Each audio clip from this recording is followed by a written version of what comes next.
80% of your time, more, 90% of your time chasing 10% of the words. Hi there, Steve Kaufmann here. Today I want to talk, of course, about language learning, but I want to talk about the 80-20 rule, or Pareto's principle, as it applies to language learning. Remember, if you enjoy these videos, please subscribe, click on the bell for notifications, and if you follow me on a podcast service, please leave a comment. I do appreciate it. So, I shouldn't say we all, but many of us are familiar with the idea that, let's say if you're in a company, a small number of customers will account for most of your business. You know, a small number of criminals do most of the crime. There are many situations. If you Google Pareto's principle, you will find all kinds of examples of how a small number of any sort of series of events will account for the lion's share of these events. So people say, well, this also applies to language learning.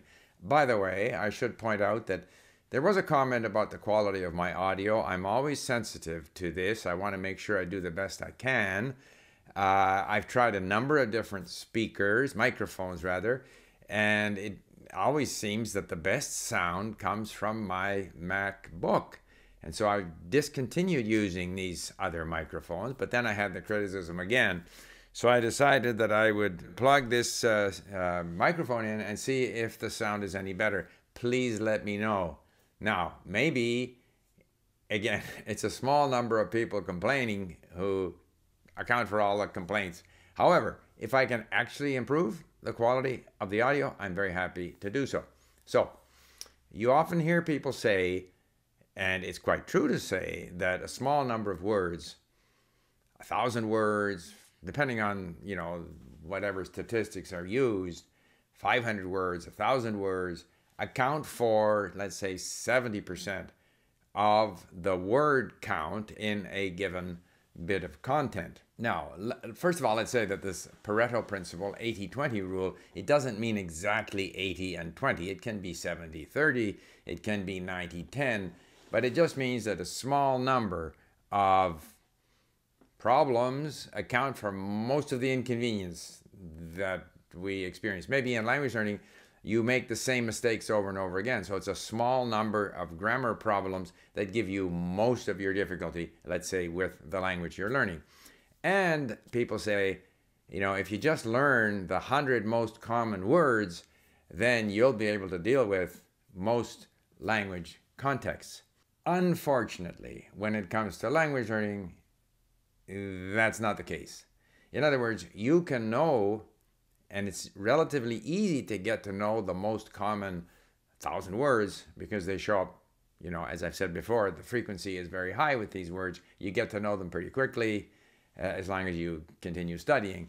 Unfortunately, the other 30%, even 20% of words that you need in order to understand any meaningful context is a very large number. And so in English, or at least in language learning, you end up spending basically 80% of your time, more, 90% of your time chasing 10% of the words. So it's kind of an inverse Pareto principle. And to illustrate this, I'll show you my statistics. So let's look at how the Pareto principle, or really the reverse Pareto principle, applies to language learning. If I look at, say, Farsi, which is where I am right now, and I go to my profile, and I recommend that you do that from time to time. If I look at sort of my known words for the last, all time, for example, I have, say, 12,000 known words. However, and I have, if I look at links created, I have 32,000. So 32,000 words I have attempted to learn. Most of them I still haven't learned. However, if we say that 1,000 words accounts for 60-70% of any given context, the overwhelming majority of my words are words that are outside the sort of scope of those most frequent, that Pareto principle should account for the bulk of any context. I need all these words. And similarly, if I change this to, let's take Czech, for example. I've created 60,000 links in Czech, 60,000 links, and probably the most common 1,000 words will account for the bulk of any text that I'm going to read. But I need all these other words, and I could show you this in every language that I've learned on LingQ, and I think it applies to all of us. We need a lot of words, and so the most frequent words, it's nice to think that you're going to have 60-70% of any context, but you're going to learn those words anyway. So the idea that you can ace the language by focusing on the most common words, according to some kind of Pareto principle, actually is not the case.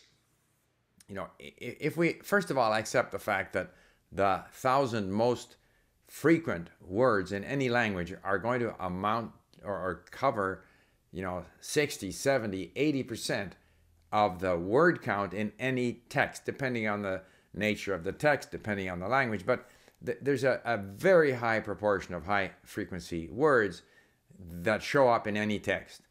However, as I've said before, the frequency declines very, very quickly. But you look at my numbers for Arabic, for Czech, for literally any language that I've learned at LingQ, and you can go and do this yourself. Go look through, if you're studying one language or several languages, and you'll see just how large a vocabulary you need in order to be fluent, in order to start to understand interesting content from books or from movies or from any source, maybe content that you need for your work.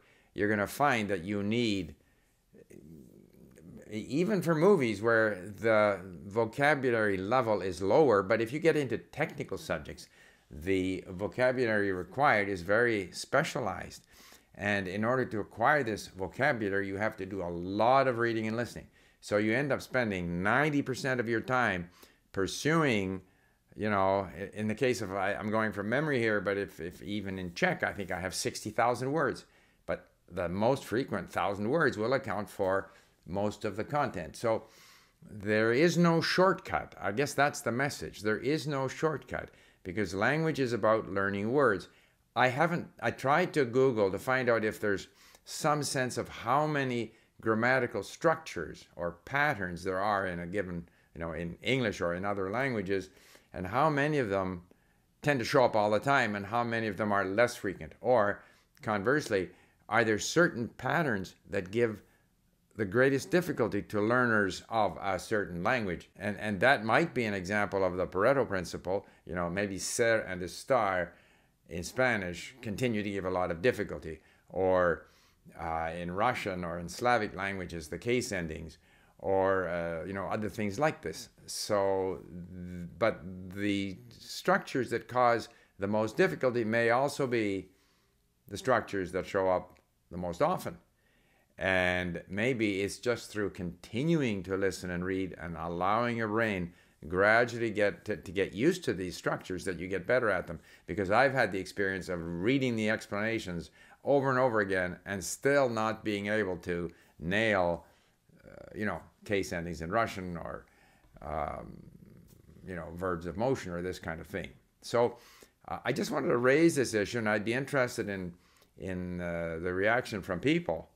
To what extent is this Pareto principle applicable? Is there something that I'm missing here? Is there some way that we can take advantage of the Pareto principle to speed up our language learning? Unfortunately, I suspect that this is not the case. And I thought I'd leave you with a couple of videos that you can, add to or follow up on if you want more information on this subject. I did one on the Pareto principle some while ago, which you could check out. And again, part of my sort of what I find so important on this subject is that we do need a lot of words. So please check out the video that I did on that subject as well. Bye for now.